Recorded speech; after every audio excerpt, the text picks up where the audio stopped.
नमस्कार दोस्तों, मैं दीपक शर्मा। दीपक साइंस क्लासेस में एक बार फिर से आपका स्वागत है। दोस्तों, इससे पहले वाले वीडियो लेक्चर में हमने नील्स बोर के परमाणु मॉडल के बारे में विस्तृत जानकारी प्राप्त की थी कि नील्स बोर का परमाणु मॉडल क्या था, नील्स बोर के परमाणु मॉडल की क्या कमियां हैं। दोस्तों, आज हम इस वीडियो लेक्चर के माध्यम से समरफील्ड के परमाणु मॉडल और कोश, जिन्हें हम कक्षा भी कहते हैं, तो कोश, उपकोश और कक्षक, इन तीनों में क्या अंतर है और इन तीनों के अंदर ये कितने प्रकार के होते हैं, और बात करेंगे इनके अंदर कितने इलेक्ट्रॉन की, मैक्सिमम इलेक्ट्रॉन की संख्या कितनी होती है। ठीक है दोस्तों, आज का ये वीडियो लेक्चर कंपटीशन एग्जाम की दृष्टि से बहुत ही ज्यादा इंपॉर्टेंट है। एग्जाम में बहुत सारे क्वेश्चन पूछते हैं कि इस कोश के अंदर मैक्सिमम कितने इलेक्ट्रॉन होंगे, इस उपकोश की आकृति कैसी होती है, इस उपकोश के अंदर मैक्सिमम कितने इलेक्ट्रॉन होंगे, किसी भी कक्षक के अंदर अधिकतम कितने इलेक्ट्रॉन आ सकते हैं। तो उन सभी क्वेश्चनों का जवाब आपको इस लेक्चर के माध्यम से मिलने वाला है। तो दोस्तों, अगर चैनल को सब्सक्राइब नहीं किया है तो सब्सक्राइब जरूर कर लें, बेल आइकन को दबाना बिल्कुल ना भूलें, ताकि मैं जैसे ही वीडियो अपलोड करूं आपके पास में तुरंत नोटिफिकेशन प्राप्त हो जाए। ठीक है दोस्तों, ज्यादा से ज्यादा वीडियो को क्या करना, शेयर करना, और प्लीज लास्ट तक, अंत तक वीडियो को जरूर देखें, आपके लिए बहुत ही इंपॉर्टेंट बातें हैं। तो दोस्तों, आज का समरफील्ड का मॉडल स्टार्ट करने से पहले अपन बात करते हैं नील्स बोर के परमाणु मॉडल की कमियों की। दोस्तों, क्या होता क्या है कि जो भी परमाणु मॉडल दिए गए हैं वो एक दूसरे वैज्ञानिकों के परमाणु मॉडल की कमियों को ध्यान में रखते हुए दिए गए हैं। जैसे रदरफोर्ड ने भाई ये जानकारी प्राप्त करने की कोशिश की कि परमाणु के अंदर इलेक्ट्रॉन रहते कहाँ हैं। उसके बाद में नील्स बोर ने जो परमाणु मॉडल दिया वो रदरफोर्ड की कमियों का आधार बना करके दिया। इसी प्रकार से एक समरफील्ड नामक वैज्ञानिक थे, इन्होंने 1915 में एक मॉडल दिया जिसे समरफील्ड के परमाणु मॉडल के नाम से भी जाना जाता है, या फिर ऐसे भी कहा जाता है कि समरफील्ड के द्वारा बोर के परमाणु मॉडल का विस्तृत रूप। मतलब समरफील्ड ने बोर के मॉडल में थोड़ा सा क्या किया था, संशोधन किया था। ठीक है दोस्तों, इंपॉर्टेंट बात क्या है कि समरफील्ड ने क्या बताया, इंपॉर्टेंट। अब मैं बात करूंगा एग्जाम की दृष्टि से हमारे लिए क्या इंपॉर्टेंट है। तो सबसे इंपॉर्टेंट बात यह है कि नील्स बोर ने तो क्या बताया कि इलेक्ट्रॉन नाभिक के चारों ओर वर्ताकार कक्षाओं में ही चक्कर लगाते हैं। तो इंपॉर्टेंट बात है, नील्स बोर ने जो नाभिक के चारों ओर जो कक्षाएं हैं उनकी कल्पना कैसे की थी, वो कक्षाएं कैसी हैं, वर्ताकार हैं। जबकि समरफील्ड ने यह कहा कि इलेक्ट्रॉन केवल वर्ताकार कक्षा में ही चक्कर नहीं लगाते, बल्कि उसके साथ में दीर्घ वर्ताकार कक्षा में भी क्या लगाते हैं, चक्कर लगाते हैं। तो सबसे इंपॉर्टेंट क्वेश्चन क्या है कि दीर्घ वर्ताकार कक्षाओं, नाभिक के चारों ओर दीर्घ वर्ताकार कक्षाओं की परिकल्पना या कल्पना सर्वप्रथम किस वैज्ञानिक ने की? तो आप क्या बताओगे? नील्स बोर ने। किसने की? नील्स बोर ने। तो नील्स बोर का परमाणु मॉडल क्या है दोस्तों? नील्स बोर के अनुसार इलेक्ट्रॉन केवल वर्ताकार कक्षाओं में ही नहीं घूमते, बल्कि कौन सी कक्षा में घूमते हैं? दीर्घ वर्ताकार कक्षाओं में भी क्या लगाते हैं, चक्कर लगाते हैं। मतलब इंपॉर्टेंट बात यह है समरफील्ड के अनुसार कि जो इलेक्ट्रॉन है वो वर्ताकार कक्षा के साथ साथ दीर्घ वर्ताकार कक्षा में भी क्या लगाते हैं, चक्कर लगाते हैं। जैसे मैं आपको एक बात बताऊं, आप देख रहे हो, ये अगर मैं ऐसे कहूं कि ये अपने पास अगर क्वांटम संख्या n बराबर 2 है, क्वांटम संख्या, भी आप समझोगे नहीं क्या इसका मतलब क्या होता है, मैं बताऊंगा आने वाले वीडियो में।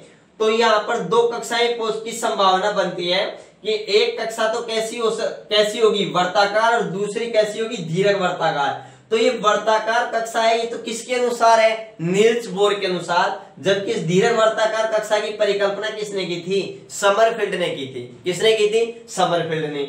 अब आपको देखो, ये तो वर्ताकार और ये दीर्घ वर्ताकार। ठीक है, दूसरी बात नील्स बोर ने क्या बताया, समरफील्ड ने क्या बताया कि जब ये इलेक्ट्रॉन दीर्घ वर्ताकार कक्षा में क्या लगाते हैं, चक्कर लगाते हैं, तो इनके वेग में क्या होता है, परिवर्तन होता है। वेग में क्या होता है, परिवर्तन होता है। जबकि जबकि सुनो, नील्स बोर ने क्या बताया था, अगर कोई भी इलेक्ट्रॉन किसी एक कक्षा में गति कर रहा है तो उसकी ऊर्जा भी क्या होती है, फिक्स होती है, उसका वेग भी क्या होता है, फिक्स होती है, उस जो कक्षा, जो वो वर्ताकार कक्षा है उस कक्षा की त्रिज्या भी क्या होती है, फिक्स होती है। लेकिन समरफील्ड ने क्या बताया कि ये इलेक्ट्रॉन वर्ताकार पथ के साथ में दीर्घ वर्ताकार पथ में भी क्या करते हैं, गति करते हैं। तो जब दीर्घ वर्ताकार पथ में गति करते हैं तो इनके वेग में क्या हो जाता है, परिवर्तन होता है। तो वेग में परिवर्तन के कारण एक गति करते हैं, उस गति का नाम क्या है, पुरस्रण गति करते हैं। कौन सी गति करते हैं, पुरस्रण गति। तो समरफील्ड के मॉडल में दो इंपोर्टेंट बात आती है।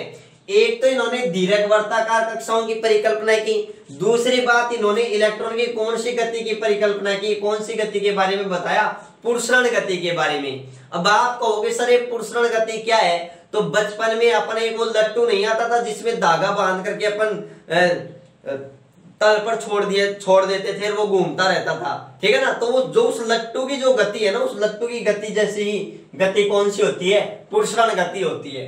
तो इन्होंने क्या बताया समरफील्ड ने कि जब ये इलेक्ट्रॉन दीर्घ वर्ताकार कक्ष में गति करते हैं तो इनके वेग में परिवर्तन होता है, जिससे ये पुरस्रण गति करते हैं, जिसके कारण इनके कोणीय संवेग में भी क्या आता है, परिवर्तन होता है। अरे सिंपल सी बात है, जब वेग में परिवर्तन होगा, जब इस वेग में परिवर्तन होगा तो इस कोणीय वेग में भी तो, कोणीय संवेग में भी तो क्या होगा, परिवर्तन होगा, ठीक है ना। तो ये बातें किसने बताई, समरफील्ड ने। आपको ज्यादा ध्यान देने की जरूरत नहीं है क्योंकि एग्जाम की दृष्टि से समरफील्ड का मॉडल इतना इंपॉर्टेंट नहीं है। आपको दो बातें याद रखनी है, एक तो कौन सी वर्ताकार कक्षाओं की कल्पना की गई, दीर्घ वर्ताकार कक्षाओं की, दूसरी बात इलेक्ट्रॉन की कौन सी गति की कल्पना की समरफील्ड ने, पुरस्रण गति की, ठीक है दोस्तों। समरफील्ड ने नील्स बोर के परमाणु मॉडल की कमियों को ही आधार बनाया था। नील्स बोर का परमाणु मॉडल भी एक इलेक्ट्रॉन युक्त स्पीशीज के लिए लागू होता है, ठीक है, अधिक पर लागू नहीं हुआ।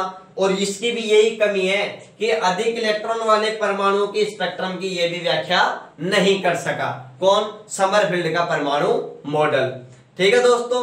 तो समरफील्ड का मॉडल ज्यादा इंपॉर्टेंट नहीं है, आपको केवल दो बातें याद रखनी है, एक तो इलेक्ट्रॉन की पुरस्रण गति की कल्पना की गई और दूसरी बात किसकी की गई, दीर्घ वर्ताकार कक्षाओं की, ठीक है दोस्तों। अब हम अपना टॉपिक लेते हैं कि कोष, उपकोष और कक्षक, इन तीनों में क्या डिफरेंस है, इनके अंदर इलेक्ट्रॉन की संख्या कितनी क्या होती है, ठीक है ना। बहुत ही गजब का टॉपिक है और एग्जाम की दृष्टि से बहुत ही ज्यादा इंपॉर्टेंट है। बहुत सारे लोगों को ये नहीं पता, बहुत सारे तैयारी करने वाले स्टूडेंटों को ये नहीं पता होता है कि कोष क्या है, उपकोष क्या है, कक्षक क्या है। आज मैं इस वीडियो लेक्चर के माध्यम से ये सभी बातें, ये सभी डाउट आपके बिल्कुल क्या कर दूंगा, क्लियर कर दूंगा, ठीक है दोस्तों। तो दोस्तों देखते हैं कि कक्षा, उपकोष और कक्षक में क्या अंतर है। तो देखो, अगर मैं आपको बताऊं कि कक्षा को ये अपन क्या कहते हैं, कोष, क्या कहते हैं, कोष, जिसे अपन क्या बोलते हैं, सेल, ठीक है। तो दोस्तों कक्षा या कोष, कक्षा और कोष दोनों एक ही चीज है, दोनों एक ही है, एक ही बात है, ठीक है ना। या तो कक्षा बोल दो या कोष बोल दो, एक ही बात है।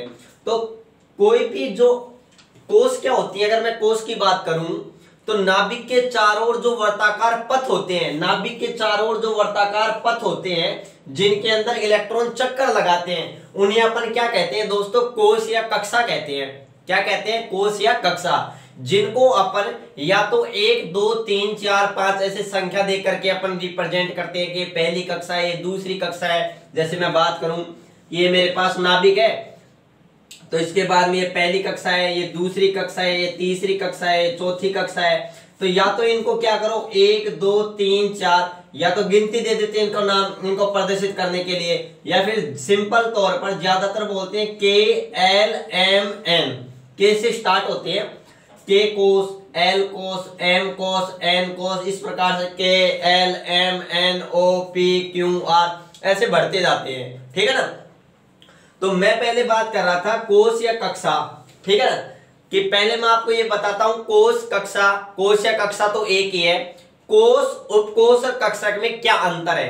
तो दोस्तों कक्षा के अंदर क्या होता है, उपकोष, कक्षा के अंदर क्या होता है, उपकोष, और उपकोष के अंदर क्या होती हैं, कक्षक होते हैं। क्या होते हैं? कक्षक। मतलब अगर मैं उपकोष की बात करूं तो ये कक्षा के अंदर होते हैं, और अगर मैं कक्षक की बात करूं तो कक्षा के अंदर उपकोष, और उपकोष के अंदर क्या कौन है? कक्षक है। वही बात है, अगर अपन किसी मकान में जा रहे हैं तो जो पूरा मकान है वो पूरा मकान तो क्या है? एक तरीके से कक्षा है।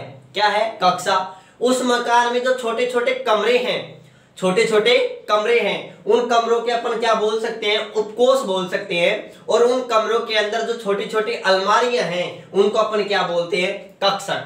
तो मेरा ये समझाने का एक तरीका है कि अब आप समझ गए होंगे कि कक्षा जो उपकोष है वो कक्षा के अंदर होता है, कक्षक है वो उपकोष के अंदर होता है। ठीक है ना, ये बात क्लियर। अब अपन बात करते हैं डिटेल से कि कक्षा, उपकोष और कक्षक के अंदर इलेक्ट्रॉन की संख्या अधिकतम कितनी हो सकती है। ये सबसे इंपॉर्टेंट क्वेश्चन है। तो दोस्तों अगर मैं बात करूं कक्षा के बारे में तो मैंने आपको बता दिया कि नाभिक के चारों ओर स्थित वे वर्ताकार पथ जिनमें इलेक्ट्रॉन क्या लगाते हैं? चक्कर लगाते हैं। ठीक है ना दोस्तों, एक इंपॉर्टेंट क्वेश्चन आता है कि किसी भी कोष में अधिकतम इलेक्ट्रॉन की संख्या ज्ञात करने का सूत्र क्या है? तो दोस्तों किसी भी कोष में अधिकतम इलेक्ट्रॉन की संख्या ज्ञात करने का सूत्र क्या है? 2n², जहां n क्या है? अगर पहले कोष की बात करें तो n का मान 1 हो जाएगा। अगर मैं दूसरे कोष की बात करूं तो n का मान 2, तीसरे के लिए 3 हो जाएगा, चौथे कोष के लिए 4 हो जाएगा। अब देखो एक एक कोष के अंदर अपन इलेक्ट्रॉन की संख्या ज्ञात करते हैं। अगर आपसे क्वेश्चन ये पूछा जाए कि पहले कोष में अधिकतम इलेक्ट्रॉन कितने होंगे, तो जब n का पहले कोष के लिए n का मान कितना होगा? 1। जब n का मान 1 होता है तो उस कोष को क्या बोलते हैं? k कोष बोलते हैं। तो देखो यहाँ पर 2, 1 का अपन करते हैं वर्ग, तो 1 का वर्ग करेंगे तो 1 ही आएगा, और 2 को 1 से मल्टीप्लाई करेंगे तो अपने पास कितने इलेक्ट्रॉन निकल कर आएंगे? 2। तो मतलब पहले कोष में कितने इलेक्ट्रॉन होते हैं? 2। ठीक है, अगर मैं बात करूं आपसे क्वेश्चन पूछे जाए दूसरे कोष में अधिकतम कितने इलेक्ट्रॉन आ सकते हैं, तो दूसरा कोष बोल दे या फिर ऐसे बोल दे कि एल कोष में अधिकतम कितने इलेक्ट्रॉन आ सकते हैं। तो जब आपको एल बोले तो आप क्या देखोगे भाई? आपके यहां से स्टार्ट होता है के एल एम एन, तो के का मतलब पहला कोष, एल का मतलब दूसरा कोष। तो अगर वो आपको एल कोष में अधिकतम इलेक्ट्रॉन की संख्या पूछ रहा है तो एल के लिए एन का मान कितना होगा? 2। तो चलो रखो यहाँ पर 2, तो 2 का वर्ग कितना होता है? 4, और 4 को 2 से मल्टीप्लाई करोगे तो कितने हो जाएंगे? 8। मतलब एल कोष में या मैं कहूं दूसरे कोष में अधिकतम इलेक्ट्रॉन कितने आ सकते हैं? तो आप क्या बताओगे? 8। ठीक है, अगर मैं तीसरे कोष की बात करूं, तीसरे कोष मतलब एम कोष, अगर मैं एम कोष की बात करूं तो एम कोष के लिए एन का मान कितना होगा? 3। तो 3 का वर्ग कितना होगा? 9। तो 9 दूनी 18। मतलब एम कोष के अंदर अधिकतम इलेक्ट्रॉन की संख्या कितनी हो सकती है? 18 हो सकती है। एम कोष में मैक्सिमम इलेक्ट्रॉन कितने आ सकते हैं? 18 आ सकते हैं। ये बात क्लियर। नेक्स्ट देखो, अगर मैं आपसे क्वेश्चन पूछूं एन कोष, तो एन के लिए एन का मान कितना होता है? 4। मतलब चौथे कोष मतलब एन कोष। अगर एन कोष की मैं बात करूं तो चौथे कोष के लिए एन का मान 4 होगा, तो 4 का वर्ग कितना हो जाएगा? 16। 16 दूनी 32।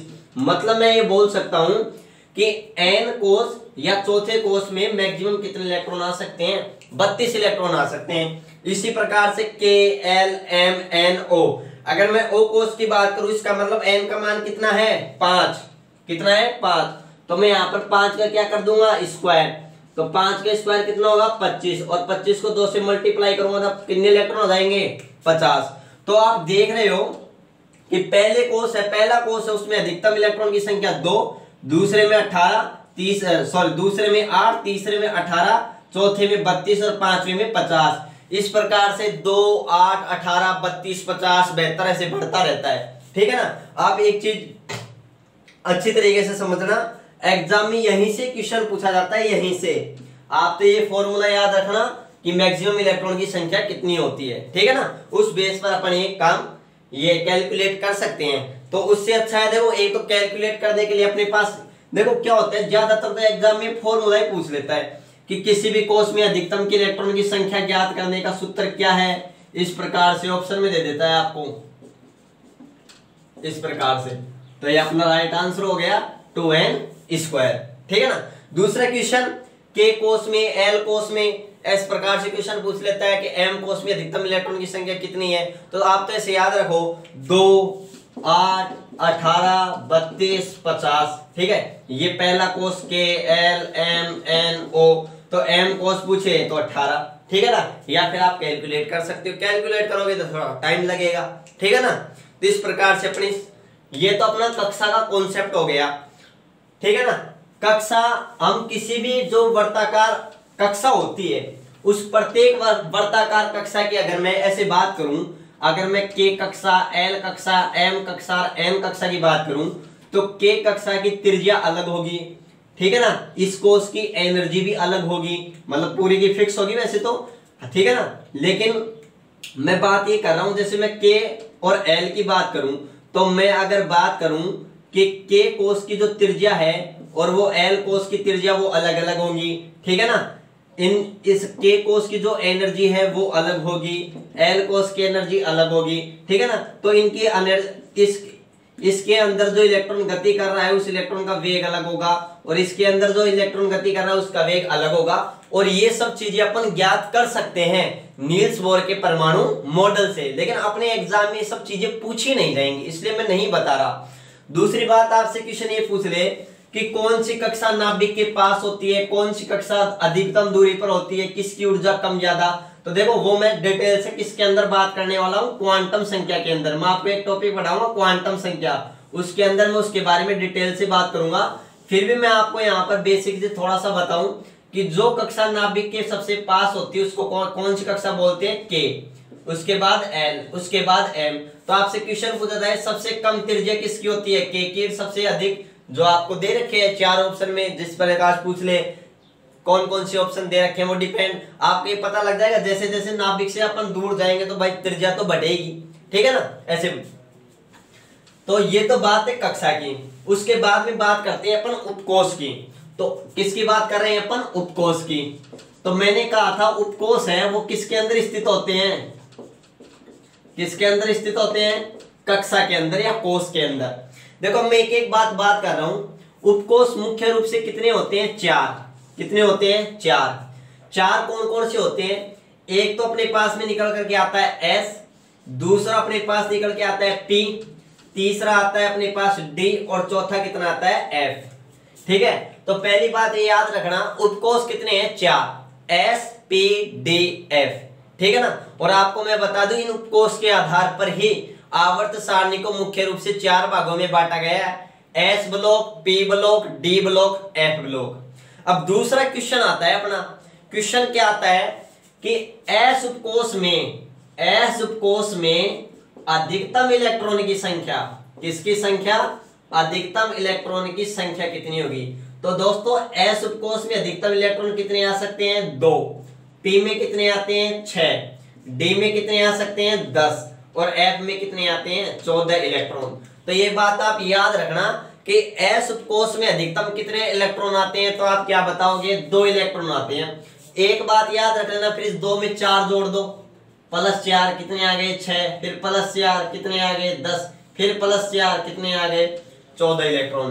तो कैसे भी याद रख लेना, डायरेक्ट याद रखो वो ज्यादा बेस्ट रहेगा कि S उपकोष के अंदर 2 इलेक्ट्रॉन, P के अंदर अधिकतम है, भाई मैं अधिकतम इलेक्ट्रॉन की बात कर रहा हूं, P उपकोष में अधिकतम कितने इलेक्ट्रॉन आ सकते हैं, 6, D में कितने आ सकते हैं, 10 और F के अंदर कितने आ सकते हैं, 14 इलेक्ट्रॉन आ सकते हैं।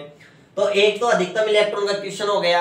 दूसरा क्वेश्चन अपने पास ये आता है कि अगर मैं ये बात करूं S, P, D और F, इनमें से कौन सा उपकोष, अगर मैं ये बात करूं कौन सा उपकोष की बात करूं, ठीक है ना, तो सबसे पहले अगर मैं ये बात करूं कि इनकी आकृति की बात करूं, इनकी क्या की, किसकी बात करूं, आकृति की, तो जो S उपकोष है, मैं आपको ये बता दूं उपकोष के अंदर अपन को क्या मिलेगा, कक्षक भी मिलेगा। क्या मिलेगा, कक्षक मिलेगा। ठीक है ना, तो पहले तो ये तो इलेक्ट्रॉन की संख्या तो अपन ने देख ही ली कि F के अंदर 14 होगी, D के अंदर 10 होगी, P के अंदर 6 होगी। ठीक है ना, लेकिन अब मैं इनकी ज्यामिति की बात करूं या फिर मैं एक बार पहले उपकोष इनके अंदर कक्षक की बात कर लेता हूं, कक्षक की। ठीक है, तो एक बार मैं अगर कक्षक की बात करूं तो देखो कक्षक की बात करूं, कक्षक को अपन बोलते हैं ऑर्बिटल। क्या बोलते हैं, ऑर्बिटल। तो देखो कक्षक किसे कहते हैं, वह स्थान वह स्थान जहां जहां इलेक्ट्रॉन के पाए जाने की प्रायिकता सर्वाधिक होती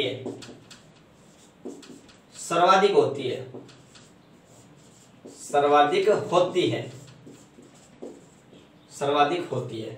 तो मतलब कक्षक, देखो ये इंपोर्टेंट अपने पास कक्षक क्यों इंपोर्टेंट है, मैं अगर आपको बताऊं, देखो अभी तक अपन ये पढ़ रहे थे कि इलेक्ट्रॉन कहां रहते हैं, इलेक्ट्रॉन नाभिक के चारों ओर वर्ताकार पथों में चक्कर लगा रहे हैं, जिनको अपन ने क्या कहा, कक्षा कहा। फिर मैंने ये भी बताया इन कक्षा में अधिकतम इलेक्ट्रॉन की संख्या ज्ञात करने का सूत्र क्या है, 2n² है। फिर मैंने आपको ये भी बता दिया कि कौन कौन से कोष में कितने इलेक्ट्रॉन होते हैं। फिर मैंने आपको ये भी बताया कि कक्षा के अंदर क्या होते हैं, उपकोष, और उपकोष के अंदर क्या होते हैं, कक्षक होते हैं। तो दोस्तों कक्षक के बारे में मैंने क्या बताया कि वह स्थान या वह क्षेत्र जहां इलेक्ट्रॉन पाए जाने की प्रायिकता क्या होती है, सर्वाधिक होती है, जहां इलेक्ट्रॉन पाए जाते हैं।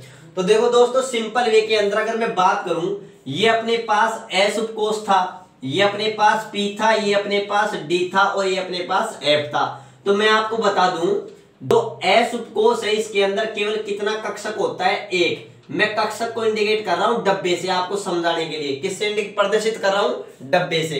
तो S उपकोष के अंदर केवल एक डब्बा होता है, ठीक है ना, एक कक्षक होता है। और मैं एक बात और बता दूं आपको कि एक कक्षक में अधिकतम कितने इलेक्ट्रॉन आ सकते हैं, 2। याद रखना, एक कक्षक में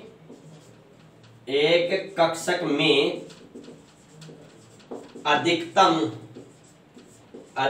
इलेक्ट्रॉन की संख्या, तो आप क्या बताओगे, 2।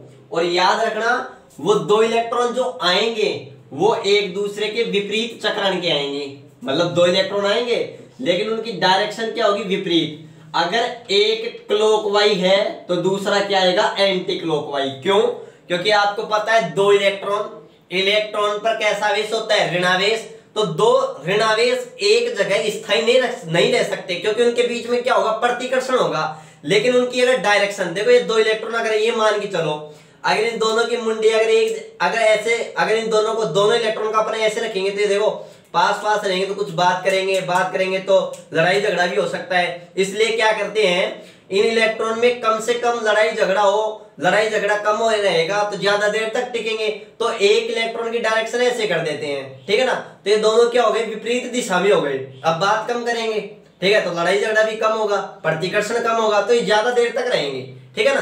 तो वही बात इनके अंदर है। तो पहले एक क्वेश्चन ये भी याद रखना, एक कक्षक के अंदर अधिकतम कितने इलेक्ट्रॉन हो सकते हैं, तो आप क्या बताओगे, 2। और वो भी कैसे इलेक्ट्रॉन होंगे, विपरीत चक्रण वाले। कैसे होंगे, विपरीत चक्रण वाले। एक की डायरेक्शन क्लॉकवाइज होगी तो दूसरे की क्या होगी, एंटी क्लॉकवाइज। तो S कक्षक में केवल एक ही कक्षक होता है, जबकि अगर मैं P की बात करूं तो P के अंदर कितने कक्षक होते हैं, 3 होते हैं, जिनमें एक को PX बोलते हैं, एक को PY बोलते हैं, एक को क्या बोलते हैं, PZ, ठीक है ना। 3 अक्ष होते हैं XYZ, ठीक है। अगर मैं D की बात करूं तो देखो P की अगर मैं बात करूं तो P के अंदर कितने कक्षक आ गए, 3 कक्षक।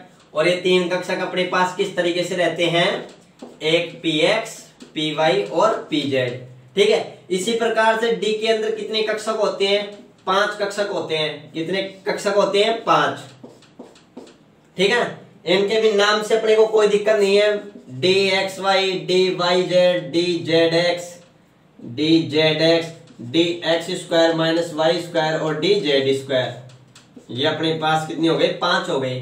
तो एक बात, तो मैंने क्या कहा, मैंने ये कहा था। और इसी प्रकार से F जो कोष है, इसके अंदर कितने कक्षक होंगे, 7 कक्षक होंगे। कितने कक्षक होंगे, 7। 1 2 3 4 5 6 7। तो अब देखो मैंने क्या बताया कि S कक्षक में अधिकतम कितने इलेक्ट्रॉन होंगे, 2। तो 2 इलेक्ट्रॉन है तो दोनों की बोलो चक्रण की दिशा क्या हो गई, विपरीत हो गई। इसी प्रकार से P में मैक्सिमम इलेक्ट्रॉन कितने होंगे, 6। तो देखो 6 इलेक्ट्रॉन कैसे आएंगे, पहले 1 2 3, ठीक है ना, फिर 4 5 6, बोलो 6 इलेक्ट्रॉन आ गए। तो एक कक्षक में मैक्सिमम कितने आए, 2 इलेक्ट्रॉन ही तो आए। इसी प्रकार से D में 5 डब्बे हैं, तो 5 डब्बे हैं तो इलेक्ट्रॉन एक डब्बे में 2 इलेक्ट्रॉन आ सकता है, तो 5 में कितने आ जाएंगे, 10। तो आप ये ऐसे भी याद रख सकते हो कि एस कक्षक में 2 इलेक्ट्रॉन है, तो एक डब्बे में 2 इलेक्ट्रॉन है, तो ये तो एक में ही आ जाएगा, इसलिए एस केवल एक ही होता है। पी में अगर 6 इलेक्ट्रॉन है तो कितने डब्बों की आवश्यकता? 3, मतलब कक्षक कितने हैं? 3। डी के अंदर कितने हैं? 5। एफ के अंदर कितने हैं? 7। ये बात क्लियर। उसके बाद अगर मैं बात करूं तो मैं ये भी बता सकता हूं कि जो एस है ना, एस कक्षक, उसकी आकृति कैसी होती है? गोलाकार। कैसी होती है? गोलाकार। जबकि जो पी कक्षक होता है उसकी आकृति कैसी होती है? डमलाकार। कैसी होती है? डमलाकार। बहुत अच्छा क्वेश्चन है। एस कक्षक गोलाकार होता है, जबकि पी कक्षक कैसा होता है? डमलाकार। और जबकि जो डी कक्षक होता है वो कैसा होता है? द्विडमलाकार होता है। कैसा होता है? द्विडमलाकार। ऐसे 2 डंबल होते हैं, ठीक है ना। और जबकि जो एफ कक्षक है तो इसकी जो आकृति होती है वो बहुत ही जटिल होती है, इसलिए प्रदर्शित नहीं कर सकते। इसके अंदर 6 लोब होती हैं, तो अपने कंपटीशन लेवल से इतना कोई खास इसका कनेक्शन नहीं है, इसलिए मैं नहीं बता रहा इसके बारे में। वैसे आपको बस इतना याद रखना है, आपको एक कॉन्सेप्ट समझना है, कोश क्या है, उपकोश क्या है, कक्षक क्या है। एक कक्षक में मैक्सिमम कितने इलेक्ट्रॉन होंगे? 2। एस कक्षक, एस उपकोश के अंदर केवल एस कक्षक, एक ही कक्षक होता है। आकृति कैसी? गोलाकार। पी अगर उपकोश की बात करूं तो कितने कक्षक होते हैं? 3। मैक्सिमम इलेक्ट्रॉन कितने? 6। आकृति डमलाकार। डी उपकोश की बात करूं तो डी उपकोश में मैक्सिमम इलेक्ट्रॉन कितने होते हैं? 10। अगर मैं इसके अंदर कक्षक की बात करूं तो आधे कर दो इलेक्ट्रॉन की संख्या की, 5 कक्षक। अरे एक कक्षक में मैक्सिमम कितने इलेक्ट्रॉन? 2 इलेक्ट्रॉन। और डी कक्षक में जो ज्यामिति की मैं बात करूं तो कैसी होती है? द्विडमलाकार होती है। तो मैंने इस वीडियो के माध्यम से आपको कक्षा, उपकोश और कक्षक में क्या डिफरेंस है वो मैंने आपको क्लियर किया है। एग्जाम की दृष्टि से इंपोर्टेंट क्वेश्चन है। एक तो इनकी ज्यामिति याद रखना, दूसरी बात ये लाइन याद रखना है, ये इंपोर्टेंट है। एक कक्षक में मैक्सिमम कितने इलेक्ट्रॉन, और ये उपकोश के अंदर मैक्सिमम कितने इलेक्ट्रॉन, और कक्षक के अंदर मैक्सिमम कितने इलेक्ट्रॉन, ठीक है। ये अपने एग्जाम की दृष्टि से सबसे इंपोर्टेंट क्वेश्चन है। दोस्तों अगर वीडियो पसंद आया तो ज्यादा से ज्यादा लाइक करें और शेयर करें, ठीक है। धन्यवाद।